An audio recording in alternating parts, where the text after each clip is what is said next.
Hi everybody, my name is Elspeth Wilson and I'm here today to talk to Polly Atkin about her recently published book, Some of Us Just Fall. I'm super excited to have a conversation with Polly today, and I will introduce her properly to anyone who doesn't know Polly and her work in a moment. But first of all, we're just going to both audio describe ourselves visually. So I'll go first and then I'll pass over to Polly. So as I said, my name is Elspeth. I'm a white person with gold-rimmed glasses and long dark blonde hair. I'm wearing black headphones and a blue shirt with stripes on it. I'm sitting against a grey office chair and I'm in a room with a pale pink, pretty blank wall behind me. You could just see a black television set behind me. So Polly, would you mind describing yourself? Yes, thank you, Elspeth. I'm Polly Atkin. I am a white woman in my 40s. I'm sitting in a sunny garden against a dry stone wall and under a sycamore tree, which is casting shadows of its leaves on the wall. And I have chin length brown and blue, wavy, slightly curly hair. And I'm wearing red lipstick and an orange sweater. Fab, thank you so much, Polly. So, just to introduce Polly for anyone who doesn't know her and her work, Polly is a writer who has published across many different forms and genres. Her works of poetry include Basic Nest Architecture and Much with Body, published by Seren. And in 2021, her book Recovering Dorothy, The Hidden Life of Dorothy Wordsworth was published by Saraband. The book that we're going to be discussing today is the beautifully titled Some of Us Just Fall, which was published earlier this year by Scepter and explores place, chronicity, time, and nature through memoir, which I'm really looking forward to discussing all of those aspects. But just to start off with, Polly, the first question I was going to ask you was kind of about where you see this work sitting, because reading this book, I really loved it, and I really loved all the different components with memoir, nature writing, social history in there, but it felt kind of slippery to me in a good way in terms of categorization. It's not a book that's easily categorized at all. And does it feel that way to you? And could you maybe say a little bit more about that? Yes, thank you. That's a great question. Slippery is a word I really love in that context, and a really beautiful description. I think of it as um, not sitting so much between genres, which I think we often describe, but kind of sitting across and through genres. So almost like a root system spreading through a whole load of different genres and drawing out from those different genres. So one of the models for writing that I was looking at when I wrote Some of Us Just Fall is nature writing. And I think the most interesting and best bits of nature writing to me are themselves very hybrid in terms of genre. So they have bits of social history in there, they have bits of natural history, they often have bits of memoir, bits of biography in there as well, and bits of philosophy as well that come into it. So there's a lot of different strands of knowledge and strands of thought that go into that writing.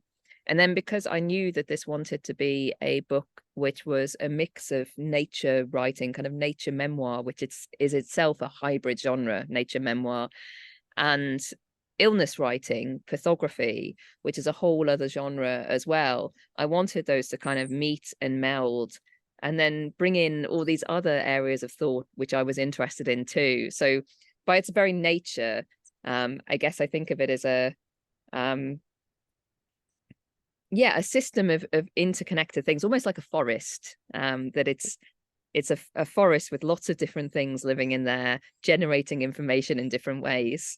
I love that description of it as a living forest. That's so beautiful. Do you think that the kind of pressure to have linear narratives can be quite stifling for disabled stories? Yeah, completely. And I was under a lot of pressure to be more Okay. chronological, not by my editor at Scepter, Joe Dingley, who did not in any way say to me, could you just make this a bit more chronological? Mhm. It was beautiful, actually, one of the many things which she completely understood. But prior to that, yes, almost everybody who read it wanted it to go more from A to B and to have more of a typical narrative structure, but also to have more of a life chronology as well. I don't really experience time as a linear concept. I don't kind of see it as going from A to B. I was discussing this with a friend and their child recently, and we realized that all three of us had an entirely different kind of conceptual map of how time worked. And I think actually most people do when you delve into it. But for me, I sometimes feel like all times are coexisting in once. And I wanted to put that into the structure of the book. But I also wanted to reflect that sense of fragmentation of time that comes with illness, and the kind of stopping of time, and that sense of crypt time as time travel. There's an amazing Ellen Samuels quote that I use in the book to talk about some of this, and how illness might alter our sense of time, but also how trauma might alter our sense of time as well. So a lot of what I'm dealing with in the book is traumatic memories in a lot of ways, and traumatic experiences which I carry with me. And that sense of them looping back over themselves is something that I wanted to build into the structure. So it's both the only way I could write it, because it's the only way I understand time, but also to me structurally important to capture that experience in the form of the book as well. And I did put more chronology in than I originally had, but there was a point past which that was never going to go for me, because it was important that it resisted that. And I think, yes, that stifling is the right word. Also restricting in other ways as well. I think quite often people want or think they want diverse stories, don't they? But they actually don't want them told in the way that they have to be told by people with diverse experiences. Yeah, And I think that's a really interesting point, because it's about the diversity of forms, not just the diversity of kind of authors. And obviously with different writers with different experiences, we are going to see more forms, one hopes, if that's kind of something that the publishing industry will allow to flourish. exactly. And especially when we're writing about illness, I was asked about this the other day, and I found myself saying, well, the other option really is that it ends with death, because my illnesses are chronic, they're incurable, they are going to go on. So the only clear end to the narrative can be a final end, which I'd rather not get to. Yeah, quite frankly. Yeah, no, absolutely. So yeah. so the idea that there even can be an end, I think it's a structure that belongs to enabled life. Maybe it's a different kind of structure, and I think we need to kind of recognize that and allow people to tell their stories in their ways. Yes, definitely. And I think this is such a beautiful example of that. And some of us just fall, particularly, I suppose, being in the not solely in the nature writing category, because as we've talked about, it kind of spans different genres. But I think it's really important to see kind of disabled stories in nature writing, particularly given that it's a genre that has almost sometimes to me seems to sort of like be in denial of the body at all. And would it be fair to say that you're kind of writing against this near ubiquitous idea of the nature cure within the book? Yeah, definitely. And that was one of the primary things that I wanted to address in the book. One of the kind of driving factors, I think, was to create some nature writing that wasn't a nature cure, especially because I live here in the Lake District. I go swimming a lot, and almost all of the literature around swimming was a nature cure kind of narrative. Even ones that did it well and did it a bit more subtly, still kind of had that sense that people went swimming in order to have some kind of healing experience. And it over time, that just as that became more and more ubiquitous, that just got more and more frustrating to me, and I desperately wanted to write something that I wasn't seeing in other places, that flipped that around completely. Yeah, because I love the way you write about swimming as a swimmer myself, but I definitely can totally see that it's quite a different category than lots of other writing about swimming, which, as you see, is very much kind of tied to the idea of nature cure. And it made me think, when I was reading your book, do you feel like we could kind of even have the language to discuss the ways that nature does help us without it necessarily being a cure, if that makes sense? Yeah, completely. It's really hard, actually, and I really struggle with it myself, because I do find a lot of solace in nature, and I find a lot of joy. And I know you write a lot about joy as well. I find a lot of joy in the world around me. I think it's really useful as a means to take you out of yourself and remind you that you're just a tiny part of something much, much bigger. Um, but I think actually there should be really simple ways in which we can talk about that, using the language that I've just used, or the language even of therapy, of something being therapeutic to us, without this kind of language of cure, which also becomes so transactional. I think one of the things I find really alarming about it is not just what it does to the ill body, but if I can't get better by swimming in a lake or hugging a tree or having a bird sit behind me, am I failing in some way? Am I not being in nature right? Because that's how it makes you feel sometimes.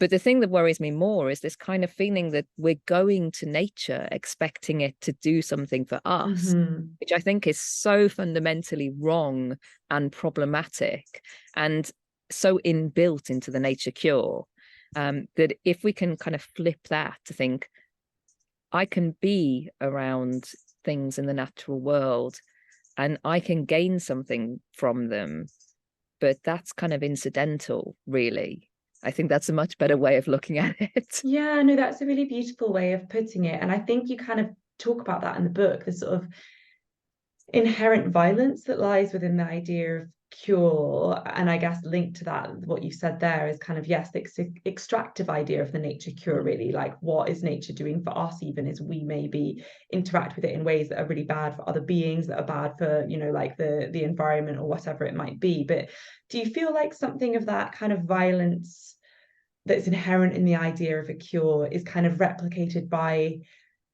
nature writing, which upholds that idea of nature as this sort of like panacea, like cure all? Yeah, completely. To me, it can feel a bit overstating it, but it does feel like a violence. And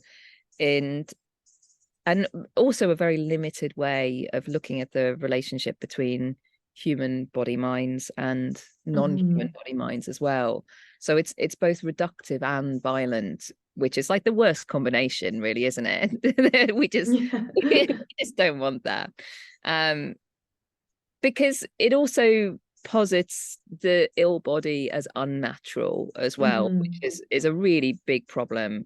And illness is part of nature. We might not like it very much, but it's part of nature. Viruses are part of nature. Bacteria are a really fundamental part of nature. A lot of the things that are unhealthy for us in the natural world, like one of the things I write about in the book is cyanobacteria, which can be really toxic to us, but they also can do loads of really great stuff as well. And they too are part of nature. And I think we can be very selective in what we choose to think of as nature when we are looking at nature with this kind of nature cure lens.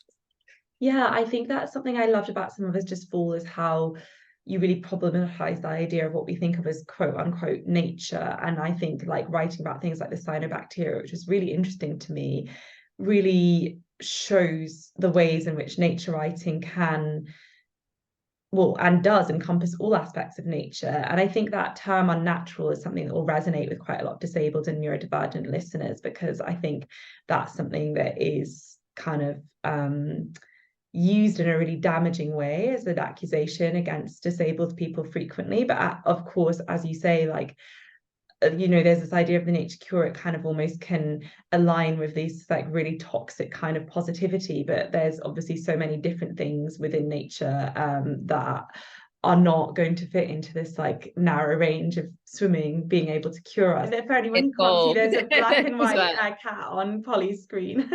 Maybe. She's my editor. What does she do to help you edit? She bats things when she doesn't like. Mm. And she's also a good time manager as well, that she likes to sit on my laptop when she thinks I ought to stop. I think that we're sort of talking about that tendency to magic. That's something that comes across really beautifully in the book, is the kind of, I suppose, openness again to different interpretations and experiences of the world. Like you said, the here and there, and the writing you do where you talk about sort of the closeness we can have to feeling like we might be close to other worlds, like fairy and things. And I really enjoyed that element of the book. Is that something that kind of you intended always to write about, or did that sort of come through the process of writing itself? Because I find that we're not always sure what we're going to write about when we start writing. Yeah, that especially thinking about fairy definitely came through the process of writing. Mhm. I didn't think that was going to be a writing about fairies and fairyland was going to be a large part of my writing about chronic illness. And then I realized as soon as I started to write about my relationship with time and that feeling of the otherness of what Letty McHugh calls the illness place, Mhm. as I quote in the book, or the kingdom of the sick, that kind of that other place that illness takes you to. I realized that the most apt metaphor for me was fairy, and that kind of feeling of being both in one place and in another, or maybe spending part of your time in one place, and how I'd understood that all of my life through the fairy stories, which I'd read as a child and not really kind of thought that through Mhm. explicitly. So I found myself turning to those stories as metaphors for how I was trying to explain this experience of distorted place and space and time that I was experiencing, and realized they had to be in there. But then it took me Mhm. to some really interesting places once I started to think about that as well. And I think time is something that we've kind of come back to during this conversation, and is obviously a very big motif and theme, and something to explore throughout the book. And I think it's something that will resonate hugely with readers, especially disabled readers who, again, we know that time isn't necessarily linear. And I was wondering how kind of quick time factors into your process of making art and writing. Yeah, I mean, it's partly there in the fragmentary status of Mhm. everything, that I do bits by little increments whenever I can do them. And maybe I also have, I think, probably quite a skewed circadian rhythm as well. So I'm not very functional in the mornings at all, and I do tend to write quite a lot quite late at night. And again, that's something that I used to try and counteract, thinking it was unhealthy in some way. Mhm. But now I've just realized it's how I am, and I've just Mhm. stepped into it. So if I do my best writing between 10 p.m. and 2 a.m., unfortunately, that's how it is. Mhm. Mhm. And I just have to do it. But then I'm in a privileged position in that I work from home, so I can bend other things around it. I couldn't do that if I had to work a job where I had to be out of the house in the morning as well. Not that I can work a job where I have to be out of the house in the morning Mhm. anyway anymore, but there have been parts of my life where I've been trying to do that and just couldn't fit the two together. So Yes. a lot of it is breaking things down into bits and doing what you can do when you can do it, Mhm. and not expecting to be able to follow the same patterns that anyone else Mhm. follows. You have to find your Mhm. own rhythm and your own pattern. Mhm.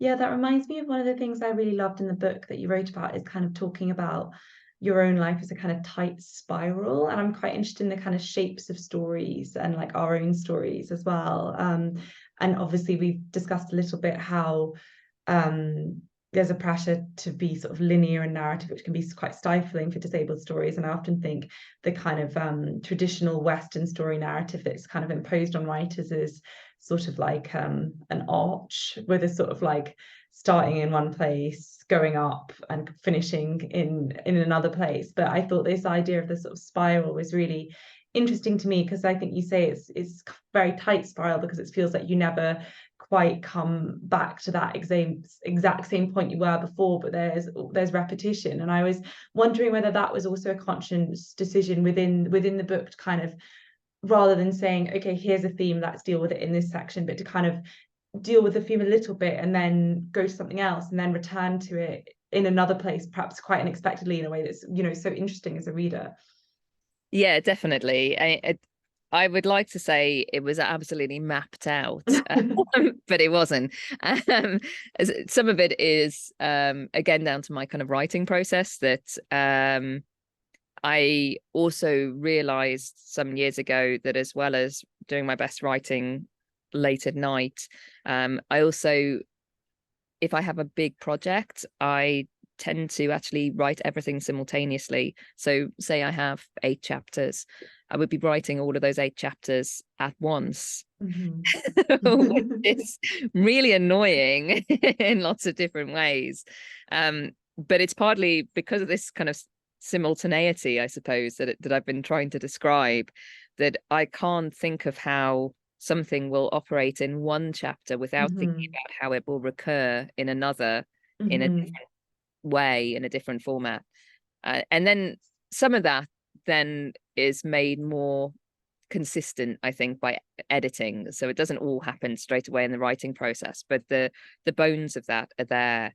And then with a bit of tweaking and a bit of editing, I've hopefully kind of woven, I think of it as a weaving process, kind of woven it through so that the right threads are kind of, it's almost like colors, flecks of color in a tapestry, that you want the right colors to be appearing again in the right places, so that you get that kind of richness coming back through, or that the echo of something that's happened over here will be echoed in the color again.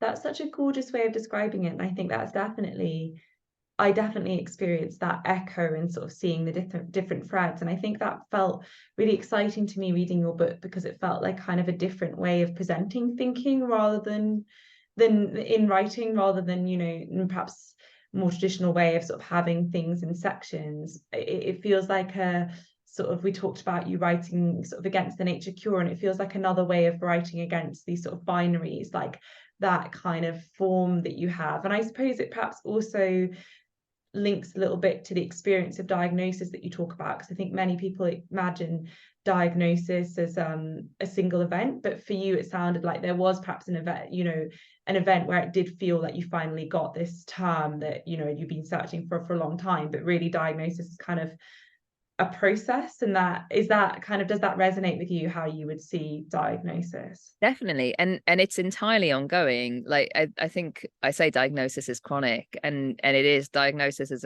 as chronic as chronic illness, especially because, as you know, diagnoses love other diagnoses too. Or we should say, illnesses hate to be alone. They really love their comorbs. They just want, they always want to be together. They want a cluster. So it's an ongoing process. And I think once you have the name for one thing, you can then understand other things. And I'm still very much still going through diagnostic processes, that there are things that aren't included in the book because I wasn't sure of them, or don't have a diagnosis for them, from neurodivergences that I may have on top of the ones that I know about, which are dyslexia and dyscalculia, to other comorbidities that I know go along with my conditions and definitely have the symptoms of, but don't have a diagnosis yet for, like mast cell activation. But there are also the ongoing process of living in an ill body means that you're never at the end of that process anyway. There's especially when you have, as so many people do, lived without adequate medical care for a long time. So most of the time that means that you will attract other conditions, and yeah, it's just it never ends. Yes, and I'm sure so many people will be so, like, pleased and I think relieved to read your book, because to see that experience of kind of never endingness reflected, but not in a way where everything is like awful. There's so many moments of like hope and joy and noticing beauty in your book, which I think it was lovely to read as well, without it sort of being glib or like inspirational or anything. And I think, and yeah, I suppose just wanted to kind of thank you for like bringing that out in such a beautiful way. And I think the ending to the book, you know, leaves so much opportunity to know that you're just still out there, like living your life in all its chronicity and with everything that's going on. And I think that again feels really unusual to me, because you know it doesn't sort of like wrap it up neatly. So yeah, I think that I was just going to ask kind of lastly if you were able to say a little bit about the publishing process, because there's still such a dearth of disabled writers getting published, as I'm sure you'll agree. And I guess it would just be really little interesting to know a little bit about your experience. Obviously you touched upon it in terms of sort of quick time and process, but if there's anything else you can say, I think people would be interested to hear. Yeah, definitely. Well, I think the process was really complicated in a lot of ways. So I had a first full draft of this book, which isn't dramatically different from the published version in 2018. And I knew with this book that I wanted to reach as many people as possible. So I wanted to have an agent.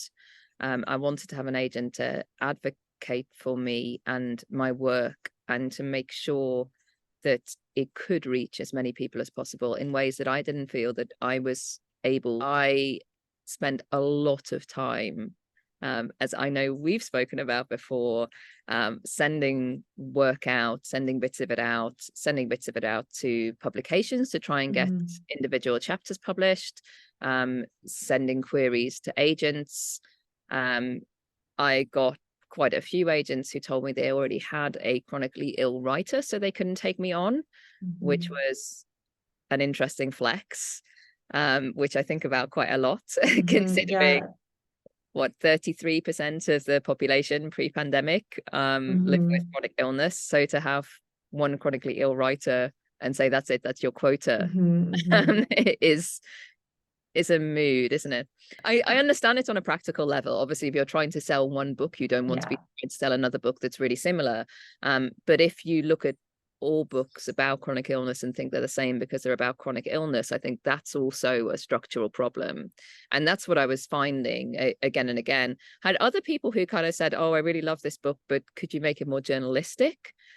Which was really interesting too, because a lot of the books that I was finding already existed in this mode were more journalistic. And that to me was really interesting. Like, oh, are we not allowed to tell our own stories for their own sake? So it took a long time, and I had actually really given up at the point when I found Caro Clarke found me and looked at the manuscript and went, I love this, I can sell this. And that, after the experiences I had, that completely blew my mind. Because I had, even though I knew readers wanted to read this book, I could not convince other people who would bring it to print that was the case. And that was very instructive to me in lots of ways. And I hope and I think that is shifting, because there are other books coming which do similar things. There's much more of a market in the States that allows this kind of writing, which was one of the things I found most perplexing, that I wasn't inventing anything. So there were a lot of really interesting obstacles actually in those ways, which I think are changing already. And I think the more publishing sees that people want to read stories like this, and experiences like this in this kind of format, the more a crack opens for other people to be able to tell their stories too. That's what I hope anyway. But there's a lot of work to be done. Absolutely. And I think that is, both gives like room for hope, but also shows how far there is to go. And I suppose just the final question I'd ask then is there kind of one thing that you feel like could happen that sort of industry professionals could do, and the industry as a whole, that would improve things for disabled writers, either in terms of getting their work published or in the actual sort of process of publication? There are so many practical things, but I think the deep fundamental thing I would say is to trust that the audience is there, because the Mm. is there. And if you put something out for that audience will lap it up, because we're desperate for representation. We're absolutely desperate for it. And just trust that that's there. Trust that writers are not writing something about their community who don't want it. Yeah, absolutely. I think that's a great note to end on, because obviously the reception for Polly's book has been great. I've seen a lot of people on social media talking about how much your book has meant to them, Polly. And I think, there's so much space for more disabled, deaf, neurodivergent voices out there. And the audience is there, absolutely, as you say, and we want to read these stories. So thank you so much, Polly, for your time today. For anyone who's been listening, I would really encourage you to read Polly's book, to buy it if you can, or else to borrow it from your library. Yeah, I think it's a really special piece of work. I learned a lot from it, and it's just been a total delight to speak to you today. So thank you, Polly. Thank you, Elspeth, so much.